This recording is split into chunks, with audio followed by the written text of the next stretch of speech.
नमस्कार दोस्तों, स्वागत है आपका जीके जीएस पढ़ो चैनल पे, जहां जनरल नॉलेज और जनरल स्टडीज़ की तैयारी होती है आसान और मज़ेदार तरीके से।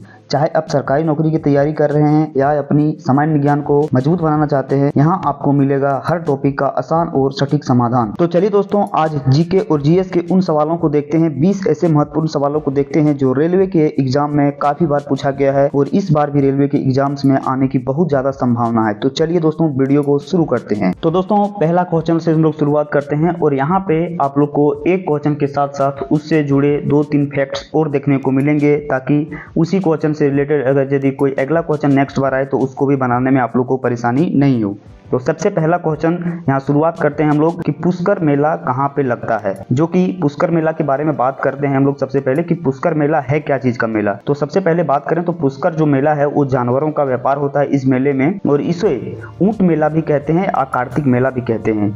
यहाँ पे दोस्तों जो पुष्कर मेला लगता है वो अजमेर जिला है। अजमेर जिला के पुष्कर नामक एक जगह है, वहीं पे इस मेले को लगाया जाता है। दूसरा क्वेश्चन यहाँ पे है दोस्तों कि आजाद हिंद फौज की स्थापना कहाँ हुई थी। तो सबसे पहले आजाद हिंद फौज के बारे में जानते हैं हम लोग। तो आजाद हिंद फौज को हम लोग भारतीय राष्ट्रीय सेना भी कहते हैं। इसका जो है वो गठन जो हुआ था वो द्वितीय विश्व युद्ध के समय हुआ था और इसको 1941 में कैप्टन मोहन ने गठन किया था। बाद में जो है इनका नेतृत्व सुभाष चंद्र बोस ने किया था। तो आजाद हिंद फौज की स्थापना जो हुई थी दोस्तों वो सिंगापुर में हुई थी। तीसरा सवाल यहाँ पे है दोस्तों कि डिमांड ड्राफ्ट को क्रॉस क्यों किया जाता है। तो डिमांड ड्राफ्ट के बारे में शायद आप लोग को सबको पता होगा। तो इसका जो सही ऑप्शन होगा वो होगा भुगतान बैंक खाते के द्वारा किया जा सके, इसीलिए। चौथा नंबर सवाल यहाँ पे देखिए दोस्तों, पूछा है कि एड्स नहीं फैलता है। एड्स देखिए दोस्तों होता है क्या, HIV वायरस से होने वाला एक बीमारी है एड्स, जो कि जानलेवा होता है, बहुत ही खतरनाक होता है और एड्स का कोई इलाज नहीं है, बस इसका दवाई से रोकथाम किया जा सकता है। तो यहाँ पे पूछा है एड्स नहीं फैलता है। एड्स फैलता है नहीं पूछा है, एड्स नहीं फैलता है, कैसे नहीं फैलता है। तो देखिए सबसे पहला ऑप्शन में दिया हुआ है संक्रमित सुई का प्रयोग करने से। तो संक्रमित सुई का प्रयोग करने से एड्स फैलता है। शारीरिक संबंध बनाने से, इससे भी एड्स फैलता है। और संक्रमित मरीज का खून चढ़ाने से, इससे भी एड्स फैलता है। लेकिन बातचीत करने और मरीज को छूने से एड्स नहीं फैलता है। तो इसका सही ऑप्शन हो जाएगा option number D. Question number 5 में पूछा गया है दोस्तों कि निम्न में से किससे ऊन प्राप्त नहीं होता है। तो देखिए यहाँ पे ऑप्शन में सुअर, खरगोश, बकरी, भेड़ दिया हुआ है, जिसमें सभी से ऊन प्राप्त होता है सिर्फ सुअर को छोड़ के। तो यहाँ पे इसका ऑप्शन हो जाएगा ऑप्शन नंबर ए। देखिए दोस्तों क्वेश्चन नंबर 6 पूछा गया है यहाँ पे, सेल क्यों प्रसिद्ध है। तो सबसे पहले हम सेल क्या होता है, सेल का फुल फॉर्म समझते हैं। तो SAIL सेल का फुल फॉर्म जो होता है वो होता है steel authority of India limited, और इसका जो स्थापना हुआ था वो 1954 में हुआ था। और सेल का जो मुख्यालय है वो दिल्ली में है, और सेल को हम लोग स्टील उत्पादन के लिए जानते हैं। तो इसका सही उत्तर होगा option number A. Question number 7 है आप लोग के सामने, OBC का फुल फॉर्म क्या होता है। पूर्ण रूप का मतलब वही होता है कि फुल फॉर्म। तो दोस्तों OBC का जो फुल फॉर्म होता है वो होता है अदर बैकवर्ड क्लासेस, यानी कि आपका जो ऑप्शन नंबर सी है वो यहाँ पे एकदम करेक्ट हो जाएगा। क्वेश्चन नंबर 8 में देखिए यहाँ पे पूछा गया है सती प्रथा का सर्वाधिक विरोध किसने किया था। तो सबसे पहले हम लोग सती प्रथा के बारे में समझते हैं। सती प्रथा क्या था। देखिए सती प्रथा दोस्तों पहले एक प्रथा हो जा करता था, जिसमें अगर यदि किसी महिला की या उसके पति की मृत्यु हो जाती थी तो उसी अग्नि में उस महिला को भी जला दिया जाता था। तो उसके बाद क्या हुआ कि राजा राममोहन राय जो है उन्होंने इसका बहुत ज्यादा विरोध किया था। सबसे ज्यादा विरोध राजा राममोहन राय ने किया था। लेकिन क्या हुआ कि 1829 लॉर्ड विलियम बेंटिंग ने, जब इंडिया के वो वाइसराय बने थे लॉर्ड विलियम बेंटिंग, तो उन्होंने क्या किया, सती प्रथा को पूरी तरह से खत्म कर दिया। तो यहाँ से इस सवाल का सही उत्तर हो जाता है option number A. Question number 9 में यहाँ पे पूछा गया है कि अंतिम मुगल शासक कौन था। तो अंतिम मुगल शासक का यदि हम बात करें तो यहाँ पे इसका सही आंसर हो जाता है option number A, Bahadur Shah Zafar. Bahadur Shah Zafar दोस्तों मुगल साम्राज्य का सबसे अंतिम शासक माना जाता है, जिसकी मौत 1862 ईस्वी में हुई थी। और बहादुर शाह जफर के जो पिता थे उनका नाम था अकबर शाह द्वितीय। क्वेश्चन नंबर 10, गोधरा कांड किस लिए प्रसिद्ध है। तो सबसे पहले यहाँ पे बात करते हैं ऑप्शंस की। भूकंप के कारण, रेलगाड़ियों में लोगों को जलाने के कारण, मुख्यमंत्री का क्षेत्र होने के कारण, उपयुक्त में से कोई नहीं। देखिए दोस्तों ये जो क्वेश्चन है ना ये बहुत ज्यादा इंपॉर्टेंट है। बहुत सारे सवाल में, बहुत सारे एग्जाम्स में ये सवाल को पूछा जाता है। तो सबसे पहले इसका जवाब बताते हैं आप लोगों को कि गोधरा कांड जो है वो रेलगाड़ियों में लोगों को जलाए जाने के कारण प्रसिद्ध है, तो यहाँ से इसका ऑप्शन नंबर बी करेक्ट हो जाता है। लेकिन गोधरा कांड के बारे में हम लोग कुछ समझते हैं। देखिए गोधरा कांड में क्या हुआ था कि अयोध्या से 59 हिंदू यात्री आ रहे थे, जिनको दोस्तों 27 फरवरी 2002 को गोधरा कांड हुआ था।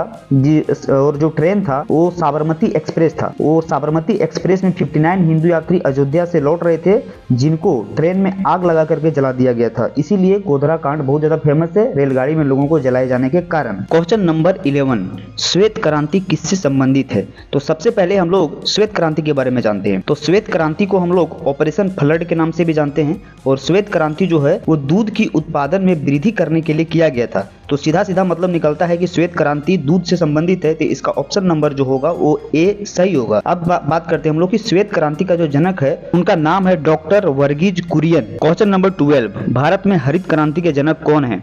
MS Nathan, Verghese Kurien, YV Chauhan, Abdul Kalam Azad. तो इसका जो आंसर होगा वो सीधा सीधा ऑप्शन नंबर ए होगा, MS नाथन। दोस्तों बात करते हैं हम लोग कि हरित क्रांति को तीसरी कृषि क्रांति भी कहते हैं, और ये जो हरित क्रांति है वो 1966-1967 में हुआ था। क्वेश्चन नंबर 13, मंडल कमीशन किस प्रधानमंत्री के कार्यकाल में लागू हुआ? तो सबसे पहले इसका आंसर जो बता देते हैं हम कि जो VP सिंह हैं इनके कार्यकाल में लागू हुआ था। अब मंडल कमीशन के बारे में कुछ हम लोग समझते हैं। मंडल कमीशन किस लिए गठित किया गया था कि पिछड़े वर्ग के लोग जो हैं उनको पहचान करके और आरक्षण देना है। अब थोड़ा बात कर लेते हैं VP सिंह जो PM रहे, वो दोस्तों कब से कब तक रहे? तो VP सिंह जो PM थे वो 1989 से लेकर के 1990 तक रहे। और ये जो मंडल कमीशन है ये 7 अगस्त 1990 को लागू हुआ था। बहुत ही ज्यादा इंपॉर्टेंट सवाल, किस राज्य की सीमा समुद्र तल को नहीं छूती है? देखिए दोस्तों यहाँ पे 4 ऑप्शन दिया हुआ है, इसमें से 3 स्टेट ऐसे हैं जिनकी सीमा जो है वो समुद्र तल से लगती है, लेकिन एक स्टेट ऐसा है जिसकी जो सीमा होती है वो समुद्र तल से नहीं लगती है। उन्हीं का नाम यहाँ पे पूछा गया है। तो देखिए गुजरात का भी सीमा समुद्र तल से लगता है, तमिलनाडु का भी लगता है, मुंबई का भी लगता है समुद्र तल से, लेकिन जो ऑप्शन नंबर डी है पंजाब, उसका सीमा किसी भी समुद्र तल से नहीं लगता है। तो इस क्वेश्चन का जो आंसर हो जाएगा वो ऑप्शन नंबर डी यहाँ पे सही हो जाएगा। ये भी इंपॉर्टेंट सवाल है दोस्तों। क्षेत्रफल की दृष्टि से भारत का स्थान कौन सा है? तो यहाँ पे क्षेत्रफल की दृष्टि से जो भारत का स्थान है वो 7वां होने वाला है, जो कि ऑप्शन नंबर डी यहाँ से करेक्ट है। लेकिन पहला नंबर से लेकर के 7वां नंबर तक कौन कौन से देश आते हैं क्षेत्रफल की दृष्टि से, उनके बारे में भी हम लोग बात करते हैं। तो देखिए सबसे पहला नंबर पर जो आता है वो आता है दोस्तों रसिया, जिसको रूस बोलते हैं। दूसरा नंबर पे जो आता है कनाडा, तीसरा नंबर पे जो आता है USA अमेरिका, और चौथा नंबर पे आता है चाइना, और 5वां नंबर पे आता है ब्राजील, और 6ठा नंबर पे आता है ऑस्ट्रेलिया, और 7वां नंबर पे आता है हमारा भारत। क्वेश्चन नंबर 16, ये भी बहुत इंपॉर्टेंट क्वेश्चन है दोस्तों। जाकिर हुसैन का संबंध है किससे? सितार से, तबला से, बांसुरी से, मृदंग से। तो यहाँ पे जो इसका सही आंसर हो जाएगा वो हो जाएगा तबला से, और ऑप्शन नंबर बी यहाँ पे करेक्ट होगा। वहीं पे बात करें जाकिर हुसैन की मृत्यु और जन्म के बारे में, तो इनका जन्म 1951 में हुआ था और इनका मृत्यु 2024 में हुआ था। क्वेश्चन नंबर 17, लाल बहादुर शास्त्री का समाधि स्थल कहाँ है? दोस्तों समाधि स्थल से रिलेटेड प्रत्येक एग्जाम में एक ना एक सवाल मिलता है, तो इसीलिए ये सवाल भी बहुत ज्यादा इंपॉर्टेंट हो जाता है। तो यहाँ पे लाल बहादुर शास्त्री का समाधि स्थल का यदि बात करें हम, तो विजय घाट में है, जो कि ऑप्शन नंबर सी यहाँ पे करेक्ट होगा। और अगर यदि हम बात करें यहाँ पे कि राजघाट में किनका समाधि स्थल है, तो वो महात्मा गांधी जी का है। और अगर यदि शक्ति स्थल में बात करें हम कि शक्ति स्थल में किनका समाधि स्थल है, तो वो इंदिरा गांधी जी का है। और अगर यदि वहीं वीर भूमि के बारे में बात करें हम कि वीर भूमि में किनका समाधि स्थल है, तो वो राजीव गांधी जी का समाधि स्थल है। फिर हम थोड़ा लाल बहादुर शास्त्री जी के बारे में बात करते हैं। इनका जन्म 1904 में हुआ था, इनका मृत्यु 1966 में हुआ था,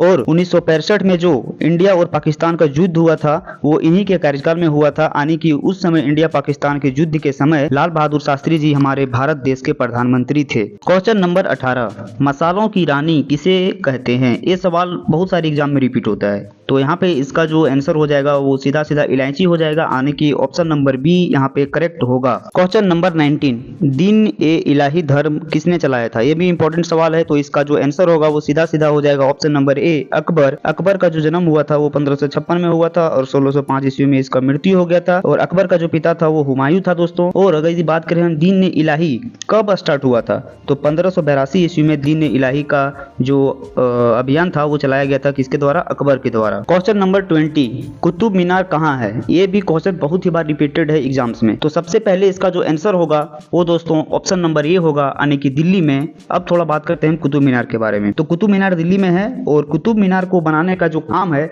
वो शुरू किया था कुतुबुद्दीन ऐबक ने। और कुतुबुद्दीन ऐबक जब इसका काम शुरू किया तो कुतुबुद्दीन ऐबक ने इस काम को अधूरा छोड़ दिया और वो मर गया। तो कुतुब मीनार को जो पूरा करने का काम किया था वो इल्तुतमिश ने शुरू किया था और इल्तुतमिश ने कुतुब मीनार को पूरा किया।